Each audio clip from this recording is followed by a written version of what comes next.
American revolution था America में, और ब्रिटिश अंग्रेज अमेरिका पे हुकूमत कर रहे थे, और कई अमेरिकन अपनी देश की आज़ादी के लड़ रहे थे।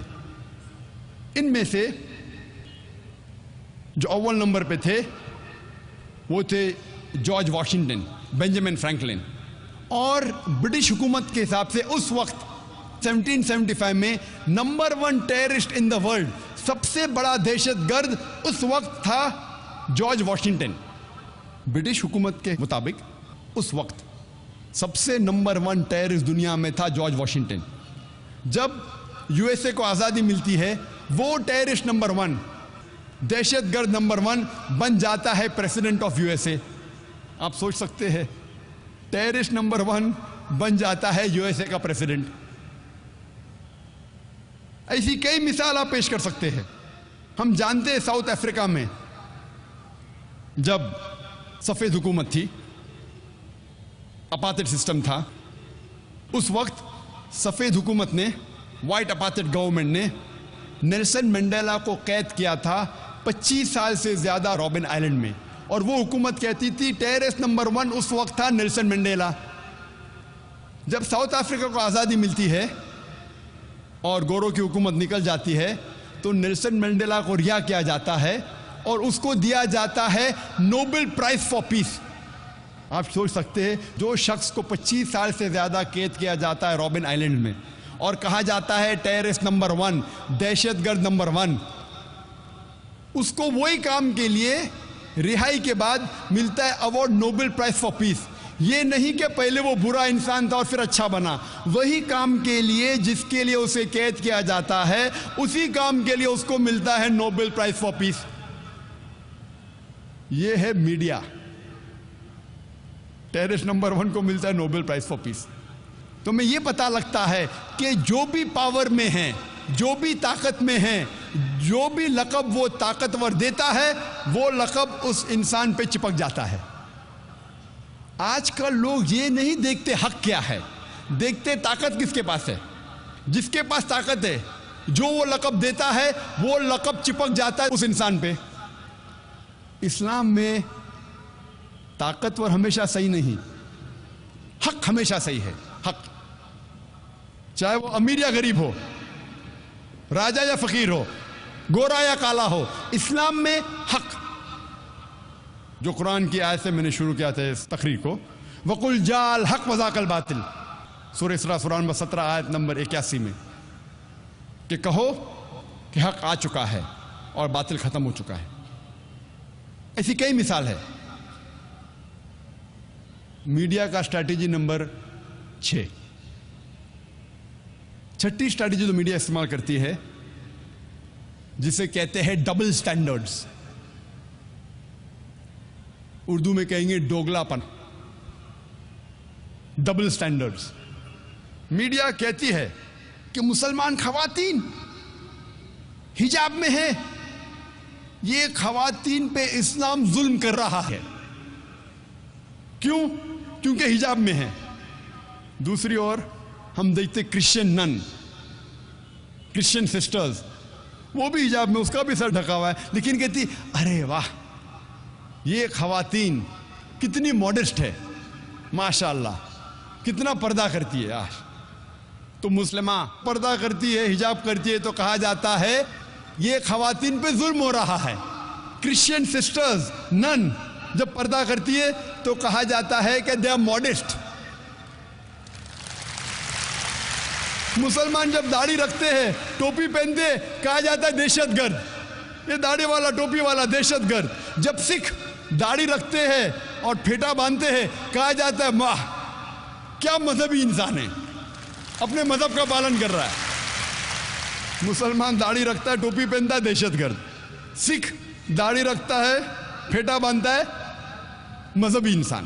डबल स्टैंडर्ड्स, दोगलेपना। आप देखेंगे इंडियन मीडिया में भी कई बार आता है। हैदराबाद में एक 50 साल का अरब, 50 साल का मुसलमान अरब ने 18 साल लड़की के साथ शादी किया। फ्रंट पेज, 50 साल का अरब मुसलमान 18 साल लड़की से शादी किया। दूसरे दिन 50 साल का मर्द गैर मुसलमान 8 साल की लड़की को रेप करता है, बलात्कार करता है, आता है न्यूज ब्रीफ में, छोटा सा न्यूज अंदर के पेज में, पेज नंबर 11, पेज नंबर 13। एक 18 साल की लड़की मर्जी से शादी करती है 50 साल के मर्द से, आता है फ्रंट पेज। एक 50 साल का गैर मुसलमान बलात्कार करता है, जिना बिल जब्र करता है 8 साल की लड़की के साथ, आता है न्यूज ब्रीफ में। क्यों? Double standards. हम देखते हैं अक्सर कहा जाता है मुस्लिम टेररिस्ट, इस्लामिक टेररिज्म। और आप देखेंगे एक पैनल था हमारे एग्जीबिशन में कि कई बार दो ऑपोजिट हो ही नहीं सकता। मिसाल के तौर पे अगर मैं कहूं कि ice age caught on fire, बर्फ पर आग लग गई, ये मुमकिन ही नहीं, बर्फ आग पकड़ ही नहीं सकता। अगर मैं कहूंगा 4 साइडेड ट्रायंगल, 4 कोने वाला ट्रायंगल, ट्रायंगल के 4 कोने हो ही नहीं सकते, ट्रायंगल के 3 कोने होते, ये कॉन्ट्रडिक्टिंग है। अगर मैं कहूंगा हॉट आइसक्रीम, गरम आइसक्रीम, हो ही नहीं सकती। उसी तरीके से इस्लामिक टेररिज्म, इस्लाम मतलब अमन, टेररिज्म मतलब अमन के खिलाफ, तो इस्लामिक टेररिज्म हो ही नहीं सकता। एक मुस्लिम टेररिस्ट हो ही नहीं सकता। हो सकता है कुछ लोग जो अपने आप को मुसलमान कहते हैं और भटक जाते हैं और इस्लाम के खिलाफ कुछ काम करते हैं, तो उसे मुस्लिम टेररिस्ट नहीं कहेंगे आप। वो तो भटका हुआ, वो तो इस्लाम के दायरे के बाहर है और वो बेगुनाह लोग की जान ले रहा है। लेकिन अब मीडिया को देखते डबल स्टैंडर्ड्स क्या है। जब मैं यूके में गया था 3 साल पहले, मेरा लेक्चर था, मैं चीफ स्पीकर था, जो कॉन्फ्रेंस ऑन टेररिज्म, दहशतगर्दी पे कॉन्फ्रेंस था। तो उसके बाद बर्मिंघम में हमारी क्रू साथ में थी, हम लोग शूटिंग कर रहे थे। शूटिंग मतलब फिल्मिंग। हम लोग फिल्मिंग को भी शूटिंग कहते, तो बंदूक के साथ नहीं थे, कैमरा के साथ थे। हम लोग एक ग्रेवयार्ड में एक यहूदी कब्रिस्तान में शूटिंग कर रहे थे। तो देखिए 7-8 लोग टोपी दाढ़ी वाले, तो एक यहूदी ने देखा, फौरन पुलिस को फोन किया। हमने शूटिंग खत्म कर लिए, फिल्मिंग खत्म कर लिए। फिर पता चला कि पुलिस हम लोग को ढूंढ रही है। ये कौन 8-9 लोग दाढ़ी टोपे वाले? अभी कब्रिस्तान में किसकी जान लेंगे हम भाई? तो पता चलता है कि लोग हमें ढूंढ रहे। फिर एक मशहूर मुसलमान चीफ ऑफ पुलिस को फोन करता है कि आप किसको ढूंढ रहे? नहीं, हमको पता चला कुछ लोग वो यहूदी कब्रिस्तान में कुछ चीज करने के लिए आए। तो मुसलमान ने कहा क्या मैंने चंद दिन पहले आपको डीवीडी दी थी एक मुकर्रिर की, जाकिर नाइक? हाँ मैं सुन चुका हूँ, क्या अच्छी तकरीर थी। वही इंसान था, वो आदमी था कब्रिस्तान में, मुझे पता नहीं। वो ढूंढ रहे कौन दाढ़ी टोपी वाला कब्रिस्तान में क्या कर रहे। यही यूके में, यही इंग्लैंड में अक्सर हम जानते हैं कि सबसे ज्यादा जो बेगुनाह लोग का जिसने कत्ल किया है वो है IRA, Irish Republican army.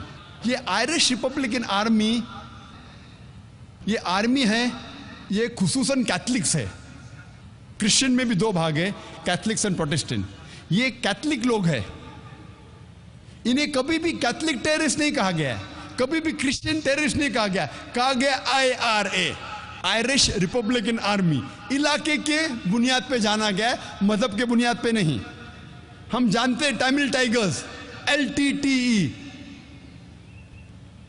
Liberation Tamil tigers इलम। कभी हिंदू टेररिस्ट कहा गया उनको? नहीं। क्यों? क्योंकि वो मुसलमान नहीं है। उल्फा असम में, United Liberation Front of Assam, खुसूसन एक ऐसा ऑर्गेनाइजेशन है, टेररिस्ट ऑर्गेनाइजेशन, जो खुसूसन मुसलमान का कत्ल करता है। उसे कभी भी हिंदू टेररिस्ट नहीं कहा गया। क्यों? लेकिन मुसलमान में पकड़ा जाता है, उसे कहा जाता है मुस्लिम टेररिस्ट। क्यों? Why this double standards? Why? और तफसील आप अगर जानना चाहते तो मैं तकरीर सुनिए is terrorism a Muslim monopoly, जो 2 साल पहले मैंने दी थी चंद हॉल में, और 1 महीने पहले जो उर्दू में दी थी। क्या आतंकवाद मुसलमानों की विरासत है? उसमें डिटेल में इसका जिक्र किया हूं मैंने, वक्त की कमी होने की वजह से सिर्फ चंद बातें और कहूंगा। हम जानते हैं कि अभी हाल में 2, 3, 4 महीने पहले कई बॉम्ब ब्लास्ट हुए, और 1 महीने पहले, 4 महीने से 1 महीने पहले तक अक्सर मीडिया में आ रहा था कि मुसलमान रिस्पॉन्सिबल। और हम जानते हैं कि यूएसए में भी, यूएसए में जो बॉम्ब ब्लास्ट हुआ था 1995 में 16 अप्रैल को, ओक्लाहोमा बॉम्बिंग, जो सबसे बड़ा बॉम्ब ब्लास्ट हुआ था उस वक्त, जहां 166 लोग का कत्ल होता है, उसमें हेडलाइंस आता है middle east conspiracy, middle east conspiracy, middle east conspiracy, लगातार हर रोज। कई हफ्तों बाद जब पता चलता है कि ये तो अमेरिकन लोग ने किया था, टॉम एंड टेरी, एक बार न्यूज में आता है, फिनिश, न्यूज के बाद गायब। हर वक्त, हर रोज पहले आ रहा था मिडिल ईस्ट कॉन्स्पिरेसी, मुसलमानों ने किया। जब पता चलता है गैर मुसलमानों ने किया, एक बार आता है, फिर न्यूज गायब। वही मिसाल आप देखेंगे बॉम्बे में। बॉम्बे में जब बॉम्ब ब्लास्ट हुए, प्राइम सस्पेक्ट मुस्लिम्स, और चंद महीने पहले, 3 महीने पहले, 2 महीने पहले, 1 महीने पहले अक्सर प्रेस में आता था मास्टरमाइंड तोकीर, जिसे कहा जाए सोभान कुरैशी।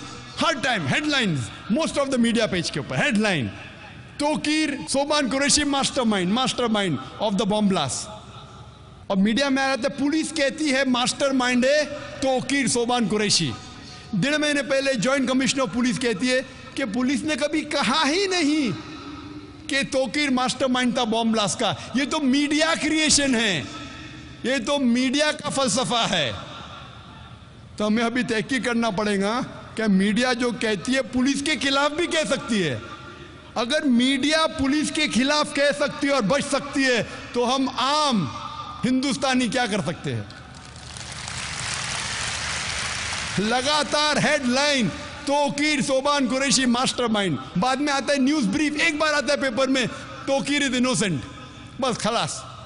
महीनों तक उस मुसलमान की मीडिया धज्जियां उड़ा रही है, एक बार आता है क्या वो इनोसेंट है। मैं कहता हूं पुलिस एक्शन क्यों नहीं लेती मीडिया पे? अगर मीडिया पुलिस पे इल्जाम लगा रही है कि पुलिस कहती है कि तोकीर सोभान कुरैशी मास्टरमाइंड था, और जॉइंट कमिश्नर कहता है कि मैंने कभी कहा ही नहीं, पुलिस ने कहा ही नहीं, तो आप मीडिया को सू क्यों नहीं करते हैं? सू करो।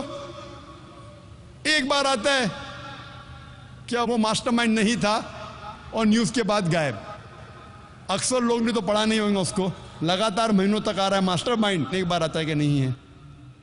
इसीलिए chief justice of India KG. Balakrishnan कहते हैं, जो टाइम्स ऑफ इंडिया में इसकी रिपोर्ट आई थी 20 अक्टूबर 2008 में, chief justice of India KG. Balakrishnan कहते हैं कि media should not run a parallel trial. Media साथ साथ जिन लोगों पे इल्जाम लगाया गया है उनके साथ ट्रायल नहीं करना चाहिए। मीडिया को क्या हक है? वो पुलिस अगर इल्जाम लगाती है, पुलिस लेके जाएंगी उसको कोर्ट में और जज फैसला करेगा। ये मीडिया कब से फैसला करने लगी? Chief justice of India KG. Balakrishnan कहते हैं कि मीडिया को क्या हक है?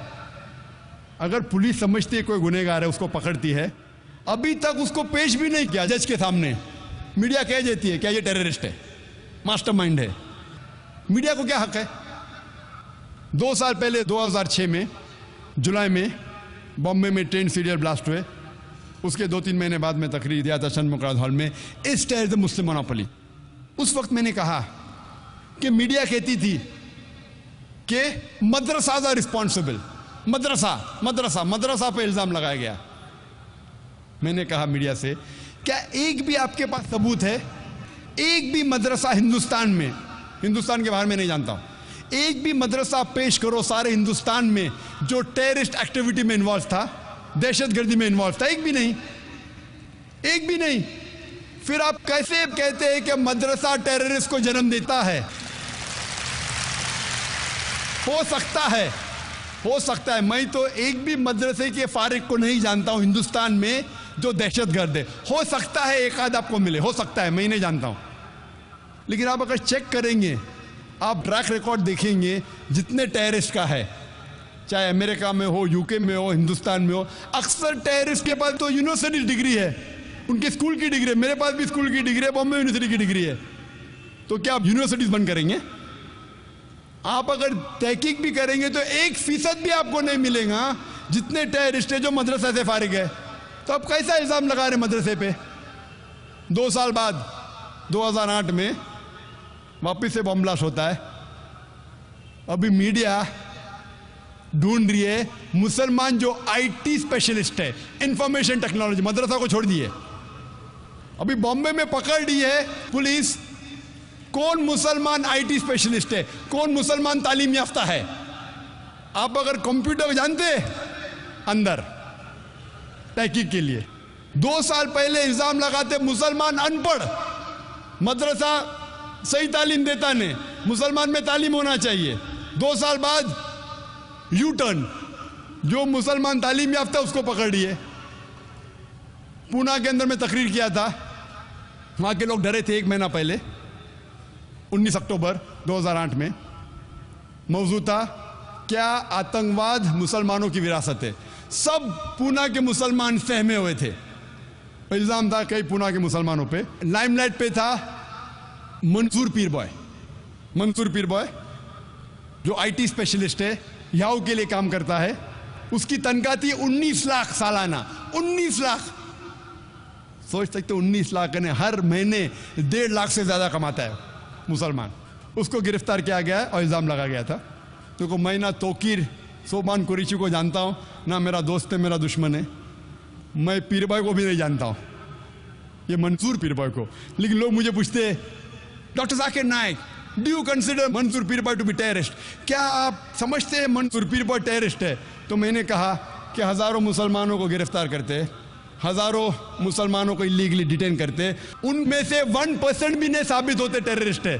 तो अगर मैं लॉजिकली बात करूं तो मैं कहूंगा 99% Mansoor Peerbhoy is not a terrorist. 99% Mansoor Peerbhoy terrorist नहीं। मैंने तहकीक नहीं किया उसके ऊपर, मैं तो सिर्फ एवरेज बता रहा हूं। एवरेज। मैं ना मंसूर पीर बॉय को जानता हूं, ना मेरा दोस्त है, ना मेरा दुश्मन है, ना मैं उसके खिलाफ हूं, ना उसके फेवर में हूं। हाल ही में 1 हफ्ते पहले मीडिया मुझसे पूछती है डॉक्टर जाकिर नाइक, क्या आप समझते हैं, ये चीज 1 साल पहले 2 साल पहले भी पूछी गई थी, क्या आप समझते हैं बिन लादेन टेररिस्ट है? तो मैंने कहा कि अगर मैं बीबीसी और सीएनएन की बात मानूं तो मुझे यकीनन कहना पड़ेगा कि Osama bin Laden is a terrorist, Osama bin Laden दहशतगर्द है। लेकिन कुरान में लिखा है सूरह हुजुरात में, सूरा नंबर 49 वर्स नंबर 6, जो इस तकरीर के शुरू में इमाम शेख अहमद अली अब्दुर्रहमान हुदैफी ने तिलावत की थी, उसमें लिखा है कि जब भी कोई फासिक आपको कोई खबर देता है उसकी तहकीक करो दूसरे तक पहुंचाने के पहले। तो अगर मैं बीबीसी और सीएनएन की बात मानूं, मुझे कहना ही पड़ेगा क्या बिन लादेन टेररिस्ट है। लेकिन मैं बीबीसी और सीएनएन के बुनियाद पे नहीं कह सकता हूं। आप मुझे पूछेंगे क्या is Osama bin Laden a terrorist, क्या ओसामा बिन लादेन दहशतगर्द है? मैं कहूंगा ना वो दहशतगर्द है ना ही साधु है। ओसामा बिन लादेन ना दहशतगर्द है ना साधु है, ना मेरा दोस्त है ना मेरा दुश्मन है। क्योंकि मैंने ओसामा बिन लादेन पे तहकीक नहीं की है। मैं मीडिया से पूछता हूं कि अंग्रेज जब भगत सिंह को टेररिस्ट कहते हैं, आप मानते हैं भगत सिंह टेररिस्ट है? वो मीडिया कहती नहीं नहीं, भगत सिंह तो देशभक्त था। तो मैंने कहा मैं भी मानता हूं भगत सिंह देशभक्त था, भगत सिंह टेररिस्ट नहीं था। क्योंकि मैंने हिंदुस्तान की तारीख की तहकीक की है, मैं जानता हूं वो देशभक्त था, इसीलिए मैं अंग्रेज के बात को नहीं मानता हूं। फिर मैं मीडिया से पूछता हूं, वही अंग्रेज आज कहते हैं ओसामा बिन लादेन टेररिस्ट है, तो आप अंग्रेज की बात क्यों मानते? तो मीडिया हंसने लगता है। मैं बोलता हूं हिंदुस्तानी मीडिया से, आपको डबल स्टैंडर्ड क्यों? वही अंग्रेज भगत सिंह को टेररिस्ट कहते, आप कहते गलत है। आज वो कहते ओसामा बिन लादेन टेररिस्ट, आप बोलते सही है। मैं वापस से कहना चाहता हूं, ओसामा बिन लादेन ना मेरा दोस्त है ना मेरा दुश्मन है, ना मैं उसे जानता हूं। तो मैं ओसामा बिन लादेन के ना फेवर में हूं ना अगेंस्ट हूं, मैं तो सिर्फ कुरान में जो इंफॉर्मेशन है कह रहा हूं। तो आप ये गलत मत समझो। मैं कहता हूं मेरे नजरिए से ना टेररिस्ट है ना सेंट है, ना दहशतगर्द है ना साधु है, ना अच्छा है ना बुरा है। मैंने तहकीक किया ही नहीं, क्योंकि मैं पढ़ चुका हूं, कई डीवीडी देख चुका हूं जिसमें लिखा है कि 9/11 की जिम्मेदार खुद यूएस गवर्नमेंट है। आप देखेंगे 9/11 के ऊपर डीवीडी डॉक्यूमेंट्री, लूज चेंज देखिए, कई डॉक्यूमेंट्री है जिसमें कहा गया है, जो अमेरिकन क्रिश्चियन लोग ने उसे निकाला है और कहा है कि यूएस गवर्नमेंट इज रिस्पॉन्सिबल। अभी 2 साल पहले टाइम्स ऑफ इंडिया में एक रिपोर्ट आई थी कि 75 यूएस साइंटिस्ट और प्रोफेसर ये कहते हैं कि 9/11 जो ट्विन टावर पर अटैक किया गया था वो इनसाइड जॉब था, वॉशिंगटन डीसी व्हाइट हाउस में प्लान किया गया था, जॉर्ज बुश रिस्पॉन्सिबल है। आप मुझे पूछेंगे कौन रिस्पॉन्सिबल है? जॉर्ज बुश के ओसामा बिन लादेन? मैं जानता नहीं हूं, मैं तो सिर्फ न्यूज़ पढ़ता हूं मीडिया में। कोई कहता है जॉर्ज बुश ने क्या है 9/11, कोई कहता है ओसामा बिन लादेन ने क्या है, मैं जानता नहीं हूं। तो मैं कैसे कह सकता हूं कि ओसामा बिन लादेन टेररिस्ट है? 1 हफ्ते पहले मीडिया मुझसे पूछ रही है, डॉक्टर जाकिर क्या आप ये कहते हैं कि साध्वी प्रज्ञा सिंह ठाकुर टेररिस्ट है? मेरा जवाब वही था, मेरे नजरिए में साध्वी प्रज्ञा सिंह ठाकुर ना दहशतगर्द है ना वो साधु है। She is neither a terrorist neither is she a saint, क्योंकि मैंने उसके ऊपर तहकीक नहीं की है। तो मैं कैसे कह सकता हूं कि साध्वी प्रज्ञा सिंह ठाकुर टेररिस्ट है? ये पुलिस उसे पकड़ी है, एटीएस वाले कह रहे हैं कि उसने बॉम्ब ब्लास्ट किया है, मैं नहीं जानता हूं। अभी कुछ हफ्ते पहले हेडलाइंस कई न्यूज़ में, इंडिया के न्यूज़ चैनल्स में आ रहा था कि डॉक्टर जाकिर नाइक कहता है कि ओसामा बिन लादेन टेररिस्ट नहीं है। मेरे सेंटेंस को आउट ऑफ कॉन्टेक्स्ट कोट कर रही है और टेलीविजन पे दिखाया Osama bin Laden is not a terrorist. आधे सेंटेंस को दिखाते, पूरा सेंटेंस में क्या है? Osama bin Laden is not a terrorist neither a saint. आधा जुमला दिखाते और लोग मेरे खिलाफ कहते हैं जाकिर अभी ओसामा बिन लादेन को सपोर्ट कर रहा है। मैंने किधर सपोर्ट किया उसको? ना मैं उसके सपोर्ट में ना खिलाफ हूं। जैसा मैंने इंटरव्यू में कहा कि साध्वी प्रज्ञा सिंह ठाकुर वो टेररिस्ट नहीं है ना साधु है, मैं नहीं जानता हूं। हिंदुस्तान टाइम्स में आया, Sadhvi Singh get support from an unprecedented quarter. एक ऐसे इदारे से सपोर्ट मिलता है, president of Islamic research foundation.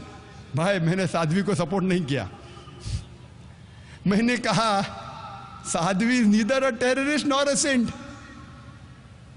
मैंने कहा उसे सपोर्ट किया, ना मैं इल्जाम लगाया ना सपोर्ट किया, क्योंकि मैंने साध्वी की हिस्ट्री पे तहकीक किया ही नहीं। तो कैसा मैं कह सकता हूं क्या वो टेररिस्ट है या साधु है? मैं नहीं कह सकता। जिस तरीके से बिन लादेन के बारे में मैं नहीं कहता हूं अच्छा है कि बुरा है, उसी तरीके साध्वी के बारे में मैंने तहकीक नहीं की है। भगत सिंह कह सकता हूं क्या टेररिस्ट नहीं था, क्योंकि मैंने तहकीक की है।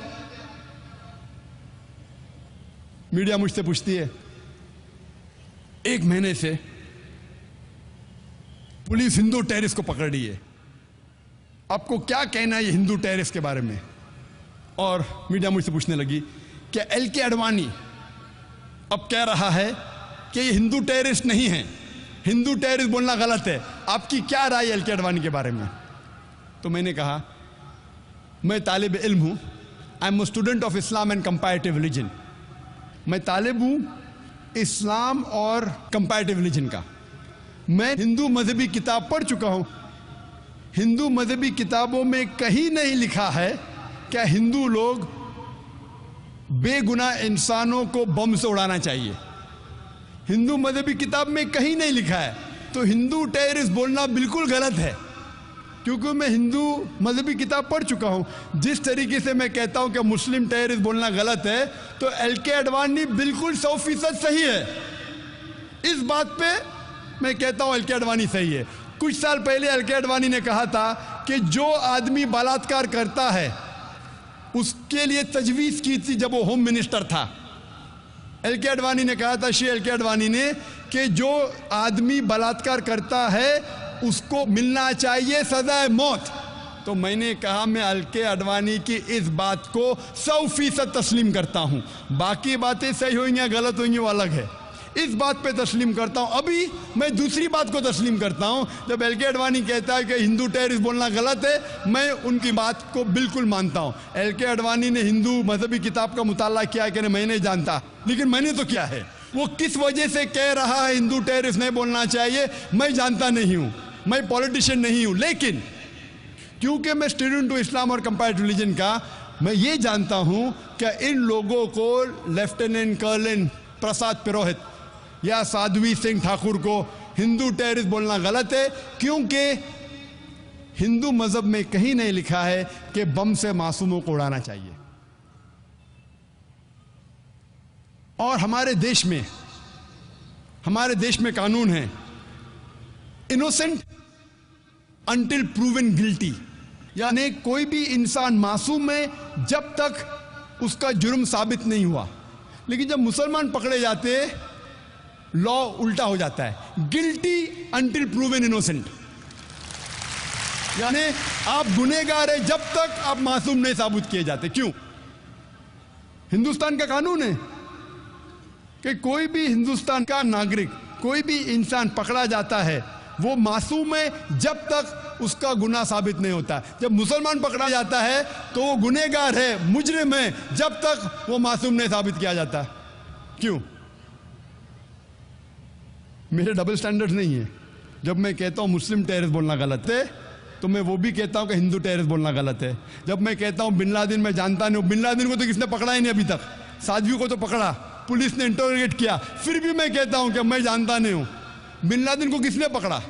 वो जॉर्ज बुश ने कहा टोनी ब्लेयर से, क्या प्रूफ है? दुनिया को तो नहीं दिखाया। यहां तो पुलिस ने इंटरोगेट किया साध्वी को, लेफ्टिनेंट कर्नल पुरोहित को, फिर भी मैं कहता हूं कि मैं उन्हें नहीं मुजरिम ठहरा सकता हूं तब तक जब तक कोर्ट फैसला नहीं करती। और हम मुसलमानों को अल्हम्दुलिल्लाह सुम्मा अल्हम्दुलिल्लाह इंडियन जुडिशरी सिस्टम पे नाज है,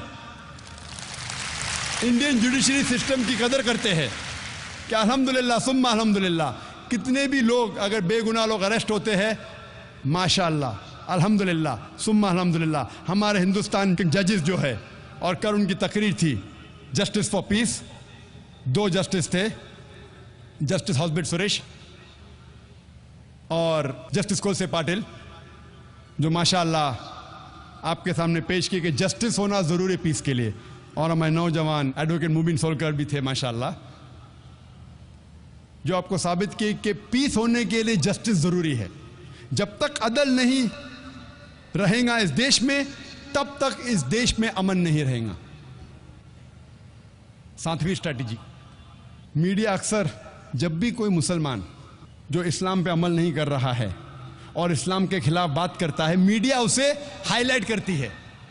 कोई मुसलमान जो मुसलमान नाम का है, इस्लाम से दूर है, लेकिन इस्लाम के खिलाफ लिखता है तो उसे हाईलाइट करती है। हमारे पास मिसाल है सलमान रश्दी और तस्लीमा नसरीन की।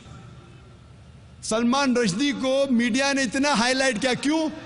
क्योंकि वो नाम का मुसलमान था और उसने किताब लिखी थी सैटेनिक वर्सेस इस्लाम के खिलाफ, मोहम्मद सल्लल्लाहु अलैहि वसल्लम के खिलाफ। मीडिया उसे इतना उछालती है कि वो बन जाता है मिलियनर, करोड़पति ओवरनाइट। सैटेनिक वर्सेस के पहले चंद लोग जानते थे। सलमान रश्दी को आज मीडिया ने इतना हीरो बना दिया कि वो करोड़पति अरबोपति बन गया। क्यों? क्योंकि एक मुसलमान इस्लाम के खिलाफ किताब लिखा, मोहम्मद सल्लल्लाहु अलैहि वसल्लम के खिलाफ लिखा, रहता है यूके में। वो यूके चंद साल पहले, सलमान रश्दी किताब लिखने के पहले, एक अमेरिकन राइटर मार्गरेट थैचर जब प्राइम मिनिस्टर थी, उसके लिए 4 लेटर का वर्ड इस्तेमाल करता है, 4 लेटर का लफ्ज। मैं वो अल्फाज को कह नहीं सकता हूं क्योंकि मैं मुसलमान हूं। फादर अंकल कजन किंग, और उस अमेरिकन के ऊपर बैन लग जाता है। हमारी प्राइम मिनिस्टर को फादर अंकल कजन किंग कहता है, बैंड। कुछ वक्त के बाद सलमान रश्दी वही प्राइम मिनिस्टर को वही अल्फाज को एक्टिव करता है, father uncle cousin king add कर जाता है, ING, और उसको अवार्ड देती है गवर्नमेंट। क्यों? क्योंकि उसने इस्लाम के खिलाफ लिखा। वही प्राइम मिनिस्टर मार्गरेट थैचर को वही बुक सैटेनिक वर्सेस में Salman Rushdie father uncle cousin king और इंग कहता है कई बार। उसी प्राइम मिनिस्टर मार्गरेट थैचर को कहता है, लफ्ज इस्तेमाल नहीं कर सकता हूं मैं, कहता है फीमेल डॉग, कहता है कुत्ती, और उसे यूके गवर्नमेंट अवार्ड देती है नाइटहुड। क्यों? क्योंकि उसी किताब में उसने मोहम्मद सल्लल्लाहु अलैहि वसल्लम के खिलाफ भी लिखा, उसने इस्लाम के खिलाफ लिखा। हमें मानना पड़ेगा उस वक्त इस हिंदुस्तान के प्रधानमंत्री थे राजीव गांधी। राजीव गांधी पहले प्रधानमंत्री थे सारी दुनिया में जब मुसलमान उनके पास गए और बताए कि कितने चीजें खिलाफ लिखी इस्लाम के। अल्हम्दुलिल्लाह सुम्मा अल्हम्दुलिल्लाह, राजीव गांधी ने फौरन उस किताब को इंडिया में बैन कर दी। हक की बात हमें तस्लीम करना चाहिए, हमें मुबारकबाद देना चाहिए। इंडिया पहला मुल्क था जिसमें यह किताब बैन हुई।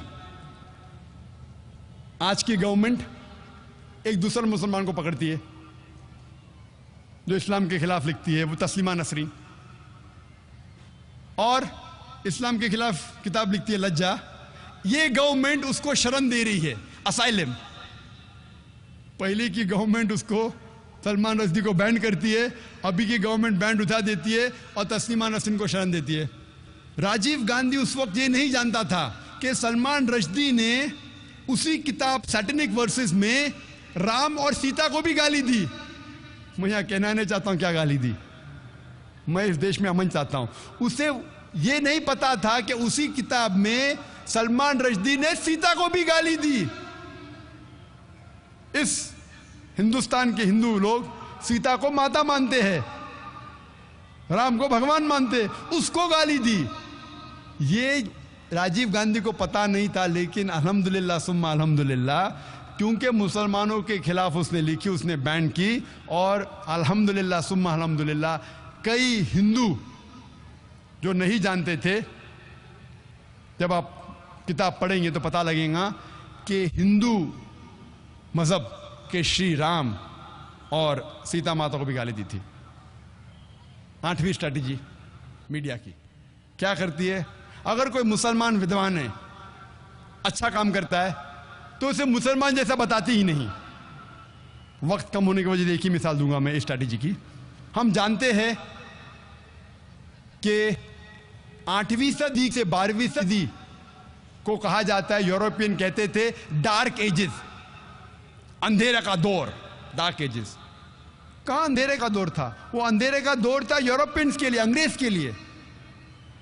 मुसलमान जो अरब साइंटिस्ट थे, इतने कम तहकीक के बावजूद इतनी साइंटिफिक डिस्कवरीज कर चुके थे, दे वर ग्रेट। लेकिन आज जब हम साइंस पढ़ते हैं, हमें पता ही नहीं लगता कि मुसलमान ऊंचाई पे थे। हम पढ़ते हमारे किताब में एरिस्टोटल ऑफ द ईस्ट, एविसीना। एविसीना एविसीना अंग्रेज नाम लगता है ना, उसका असल नाम है अली इब्ने सीना। हम पढ़ते किताब में एविसीना, कौन समझेगा एविसीना मुसलमान था? हम पढ़ते हैं केमिस्ट्री के अंदर एक मशहूर साइंटिस्ट गेबर, गेबर गेबर नहीं, ये जाबिर है, जाबिर इब्ने हय्यान। कौन समझेगा गेबर मुसलमान है? वो जाबिर है, जाबिर इब्ने हय्यान। ऐसी कई मिसाल दे सकता हूं। हम पढ़ते हैं ब्लड सर्कुलेशन के बारे में, विलियम हार्वी। 400 साल पहले, विलियम हार्वी के पहले इब्ने नफीस ने इजाद किया था, डिस्क्राइब किया था ब्लड सर्कुलेशन। और इब्ने नफीस के 600 साल पहले नाजिल हुआ था कुरान, जिसमें लिखा है ब्लड सर्कुलेशन के बारे में। तो मीडिया क्या करती है? अगर मुसलमान विद्वान है, उसे छुपाने की कोशिश करती है कि वो मुसलमान है।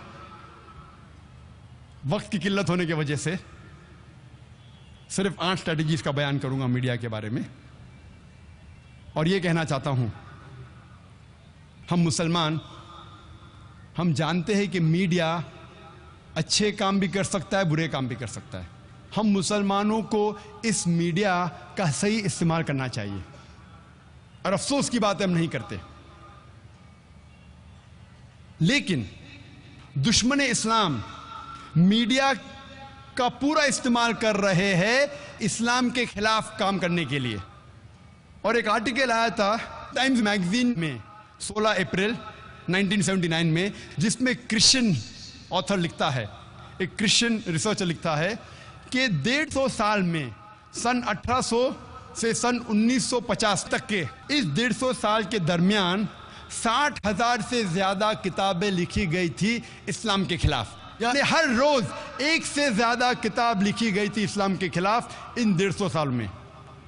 अभी 9/11 के बाद, 9 सितंबर 2001 के बाद ये तादाद कई गुना ज्यादा बढ़ गई। हर रोज कई किताबें लिखी जा रही इस्लाम के खिलाफ। हम मुसलमान इस मीडिया का इस्तेमाल नहीं कर रहे हैं। हिंदुस्तान की मिसाल लो, हिंदुस्तान में कितने मुसलमान हैं? हम कह सकते हैं कि 18 करोड़ 20 करोड़, 18 से 20 करोड़ मुसलमान हैं हिंदुस्तान में। जब तहकीक करते हैं कि कोई भी दावती मैगजीन है हिंदुस्तान में, वो कितनी तादाद में छपती है? आप हिंदुस्तान की दावती मैदान की मैगजीन लेंगे, चाहे इंग्लिश हो या उर्दू हो या हिंदी हो, आप ये कह सकते हैं, मैं पूछना चाहता हूं सामाइन से, ऑडियंस से, कि हिंदुस्तान में सबसे ज्यादा दावती मैगजीन कितनी तादाद में छपती है और कौन सी है?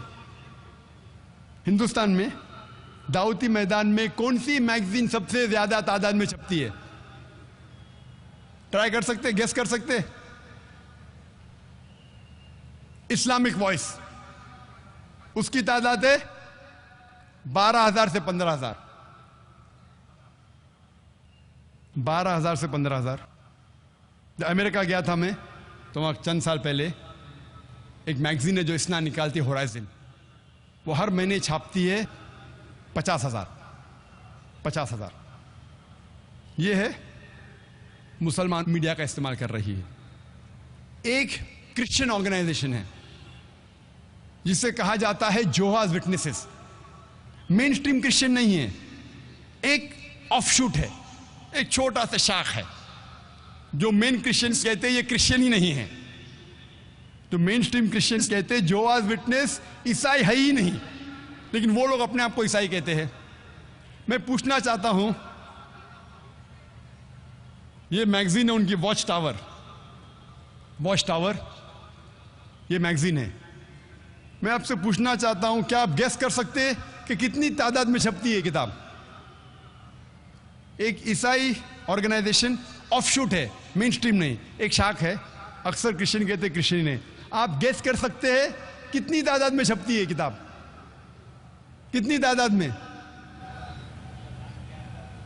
लाख के आसपास, 1 लाख के आसपास भाई साहब कह रहे।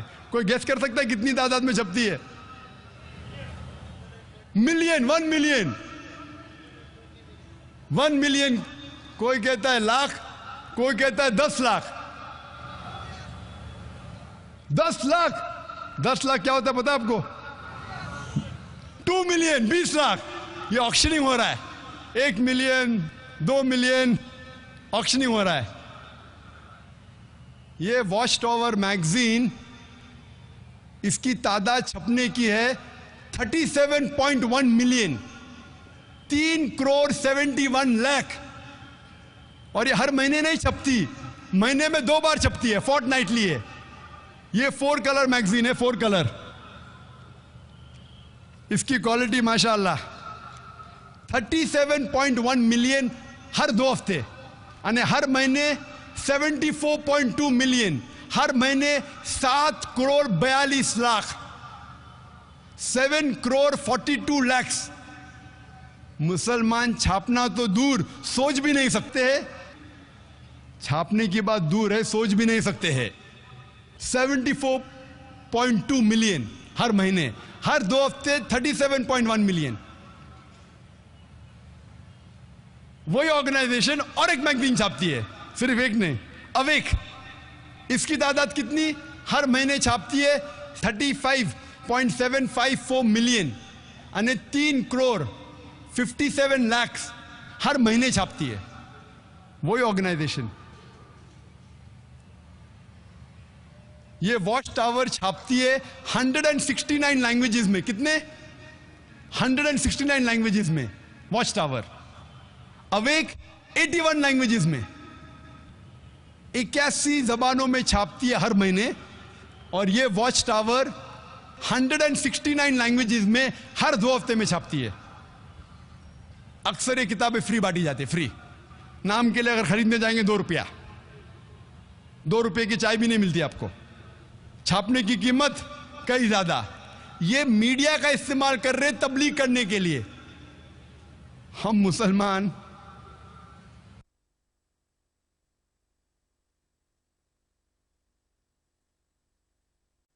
अल्लाह के रसूल फरमाते हैं सही हदीस में, सही बुखारी में, बल्लिगु अन्नी वलौ आया, propagate even if it be 1 verse. अगर एक भी आयत आप जानते हैं इस्लाम के बारे में, आप इसको दूसरे तक पहुंचाओ। ये क्रिश्चियन मिशनरी पूरा इस्तेमाल कर रहे मीडिया का। कई बार वो गलत इस्तेमाल भी करते हैं। एक बार एक पोस्टर मुझे मिला था, एक पैम्फलेट।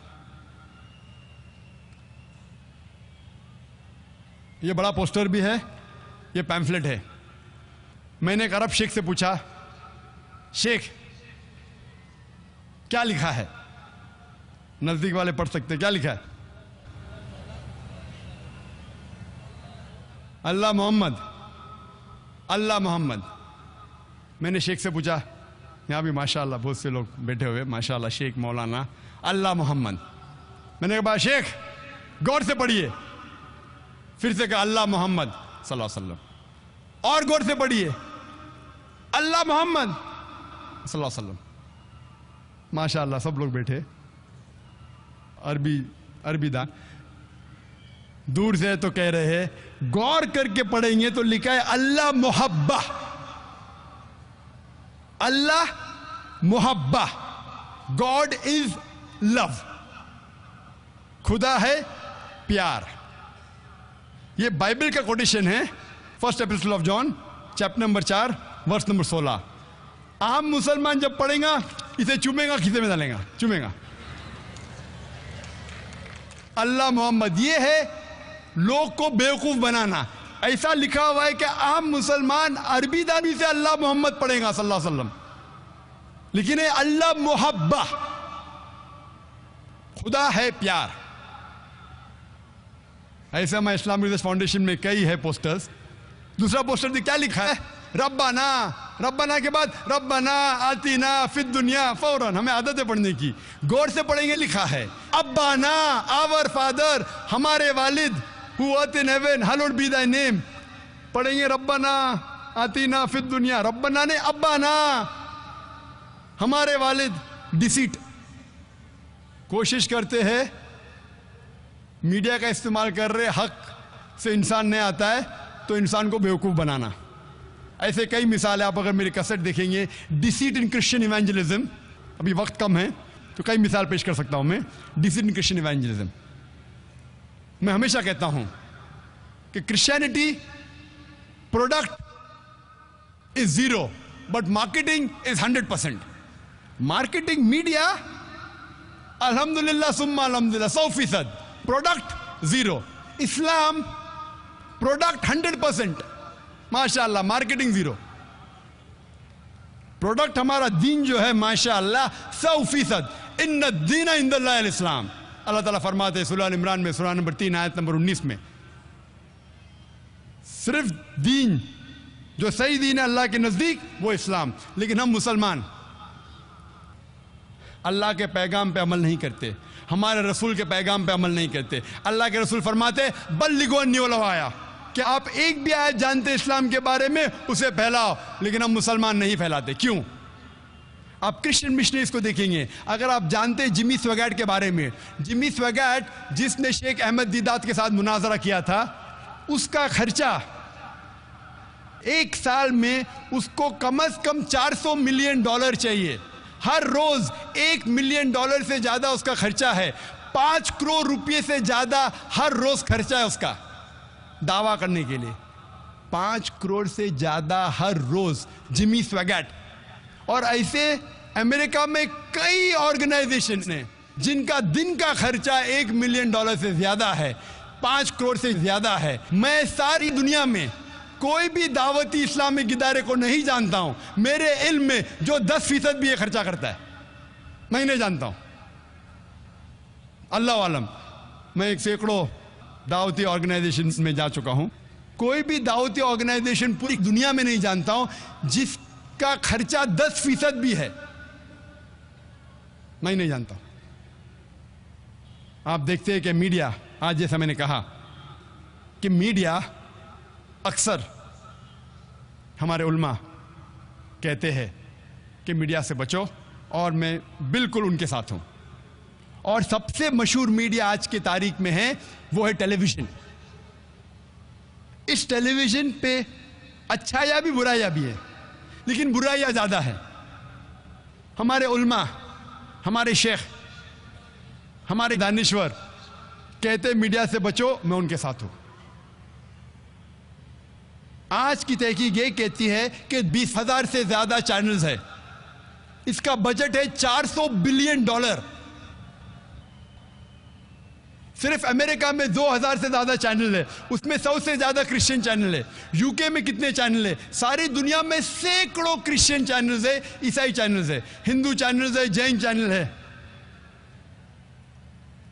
हमें मानना पड़ेगा 99% जितने भी सैटेलाइट चैनल्स है हराम है,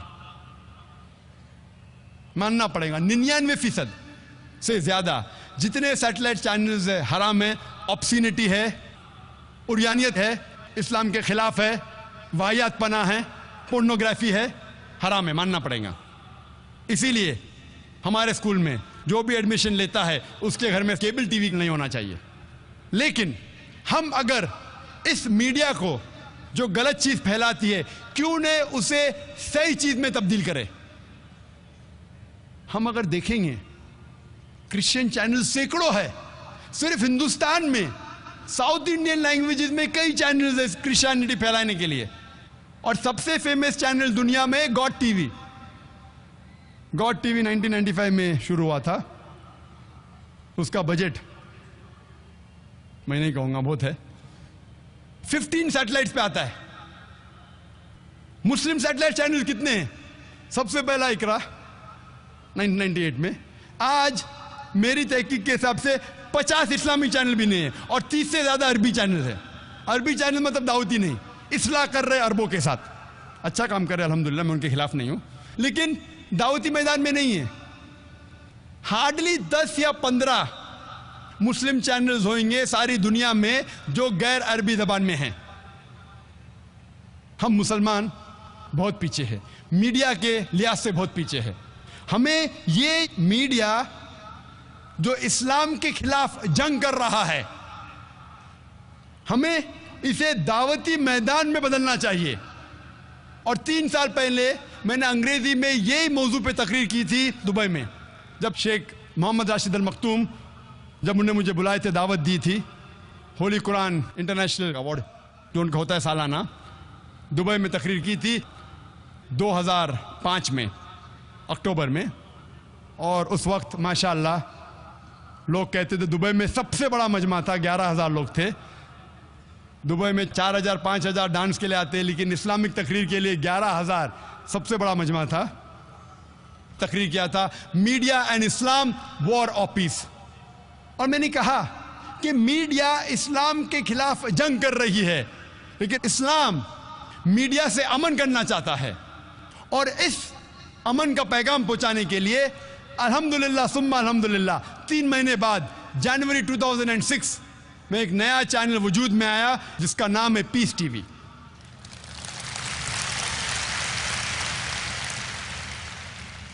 अल्लाह की मदद से अल्हम्दुलिल्लाह ये चैनल वजूद में आया, जो 2/3 हिस्सा 2/3 अंग्रेजी में है और 1/3 उर्दू में है, 1/3 हिस्सा। और हमने अल्लाह सुब्हानहू तआला से दुआ की, चैनल शुरू करना तो मुश्किल है, लेकिन शुरू करने के बाद कुरान और हदीस पे चलाना और मुश्किल है।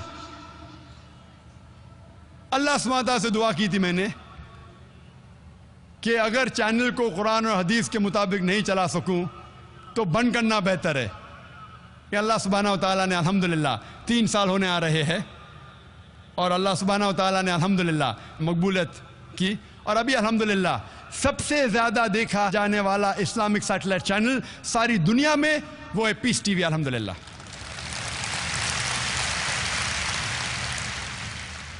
जुलाई तक के 3-4 महीने तक के सारे दुनिया में था, सिर्फ साउथ अमेरिका में नहीं था, क्योंकि साउथ अमेरिका में अंग्रेजी जानने वाले बहुत कम है, उर्दू जानने वाले नहीं के बराबर है। लेकिन फिर भी अल्लाह की मदद से हमने उस इलाके को भी कवर किया, और आज हम सारे दुनिया में जो भी इंसान चाहता है अगर डिश लगाएगा तो इस चैनल को देख सकता है। और अल्हम्दुलिल्लाह सुम्मा अल्हम्दुलिल्लाह सबसे ज़्यादा देखे जाने वाला चैनल, इस्लामिक चैनल आज के तारीख में है पीस टीवी।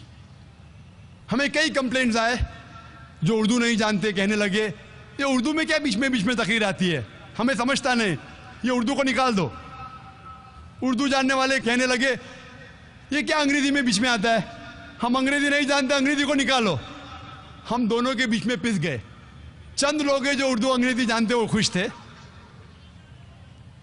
उस तकरीर के, दुबई के तकरीर के बाद 3 महीने बाद पीस टीवी वजूद में आया, और हम अल्लाह से दुआ करते इंशाअल्लाह इस तकरीर के बाद इंशाअल्लाह 6 या 8 महीने बाद, मई, जून या जुलाई में 2009 में इंशाअल्लाह एक नया चैनल पीस टीवी उर्दू इंशाअल्लाह वजूद में आएगा।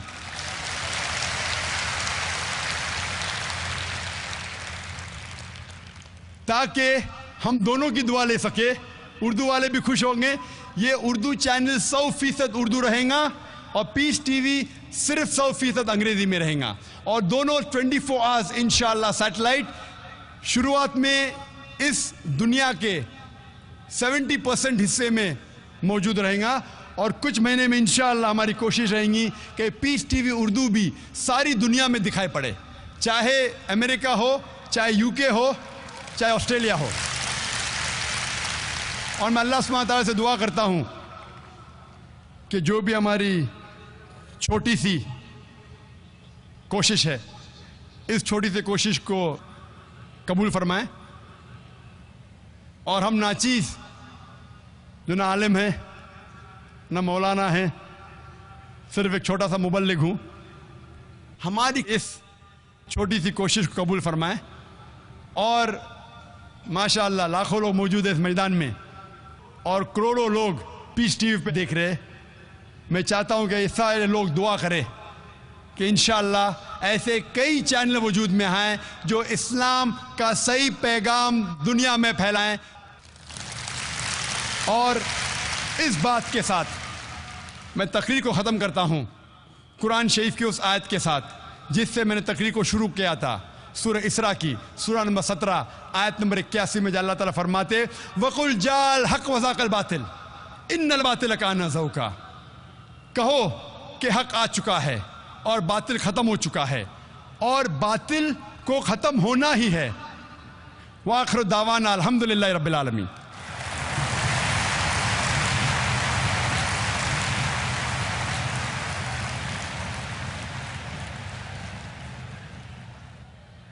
जज़ाकल्लाह डॉक्टर ज़ाकिर नायक साहब, बहुत बहुत जज़ाकल्लाह।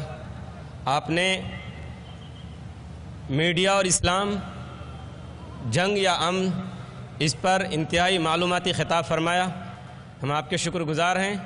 गोया कि आपने आज ये साबित कर दिया लाखों लोगों के सामने और करोड़ों लोगों के जो लोग इस पीस टीवी को देख रहे हैं कि वाकई इस्लाम अमन का मज़हब है, शांति का मज़हब है, और इस्लाम अमन सिखाता है और सलामती सिखाता है। उनका जो काम है वो अहले सियासत जाने, उनका जो काम है वो अहले सियासत जाने। मेरा पैगाम मोहब्बत है जहाँ तक पहुँचे। ख़वातीन व हज़रात, हमारा जो अब सबसे ज़्यादा दिलचस्प सेशन है, जो सवाल व जवाब का सेशन है, इंशाअल्लाह हम आपके सामने वो सेशन भी शुरू करने वाले हैं।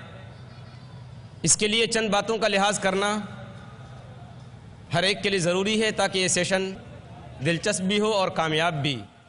सबसे पहली चीज़ ये है कि आज की इस नशिस्त में हमारे यहाँ 3 माइक का इंतज़ाम किया गया है।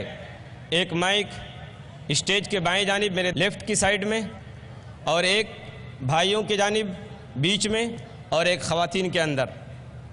सवाल करने वाला पहले अपना नाम और प्रोफेशन बताए, यानी पेशा बताए। सवाल करने वालों में अगर कोई गैर मुस्लिम भाई हो या कोई गैर मुस्लिम खातून हो, बहन हो, तो उन्हें पहले मौका दिया जाएगा। जो भी सवाल किया जाए, सवाल इख्तलाफी न हो और फ़िक़ही यानी मसलो मसाइल के सवालात न हो। इसी के साथ साथ गैर मुस्लिम भाइयों और गैर मुस्लिम बहनों को इस्लाम के मुताल्लिक़ किसी तरह का सवाल करने की पूरी आज़ादी हासिल होगी। और मेरी आजिज़ाना दरख्वास्त है और गुजारिश है मुस्लिम भाइयों और बहनों से, बशर्ते कि अगर उनको मौका मिले सवाल करने का, अगर उनको सवाल करने का मौका मिले तो उनके सवालात उन्वान से मुताल्लिक़ होने चाहिए।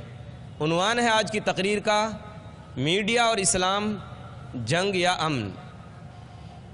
इसके साथ साथ एक वक्त में सिर्फ एक ही सवाल की इजाज़त होगी, और जो आखिरी शर्त है वो ये है कि अगर सवाल गैर ज़रूरी या नामुनासिब हुआ तो उसे रद्द करने का मुझे पूरा इख्तियार हासिल होगा। मुझे उम्मीद है कि आप हज़रात इन उसूलों और शर्तों को सामने रखते हुए इस सेशन को कामयाब और दिलचस्प बनाने में मेरी हर तरह से मदद करेंगे। आप हज़रात जानते हैं कि डॉक्टर जाकिर नायक साहब ने इस्लाम इंसानियत के लिए हल 10 रोज़ा आलमी इस्लामी कॉन्फ्रेंस बुलाई थी, और उसके लिए दुनिया भर के स्पीकरों और मुक़र्रिरों को दावत दी।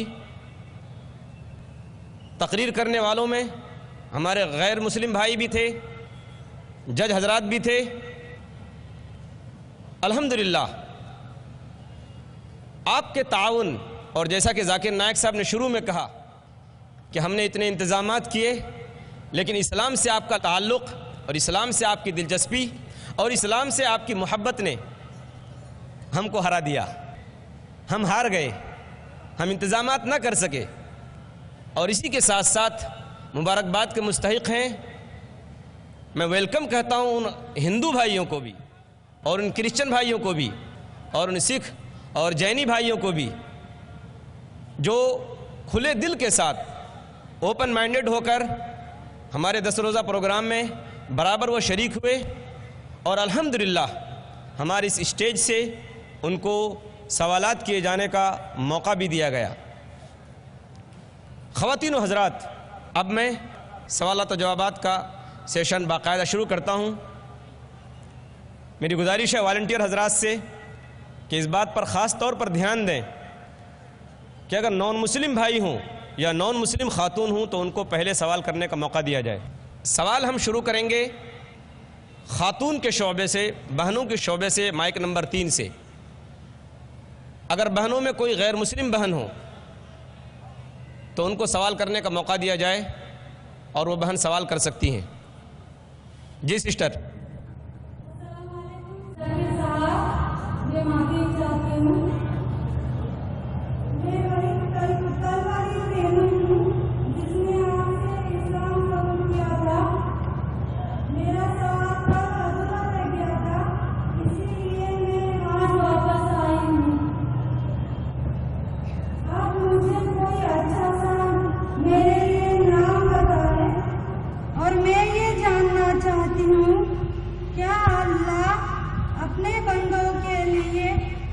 फरिश्ते भेजता है जो उसे अरबी में नमाज पढ़ाए, जैसा कि मेरे साथ हो रहा है।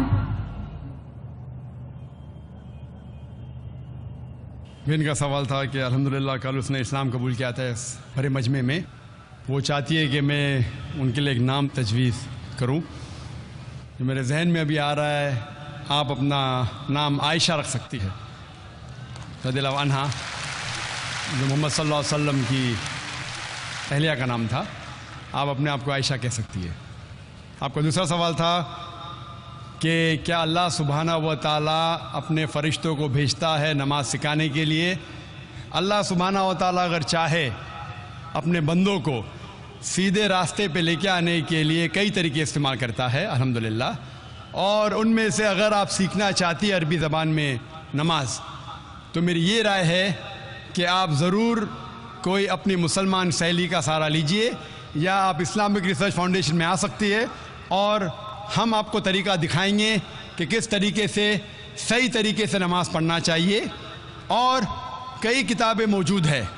जब तक आप अरबी ज़बान नहीं जानती है तब तक कम अज़ कम जो भी आप जानती है कम अज़ कम इशारे के साथ जिस तरीके से एक मुस्लिमा को नमाज में खड़ा होना चाहिए, क़याम, रुकू, सुजूद, वो देख के आप शुरू कर सकते हैं। आपको ठहरने की ज़रूरत नहीं कि जब तक मैं 100% नमाज सीखूंगी, एक हफ़्ते बाद, एक महीने बाद, एक साल बाद।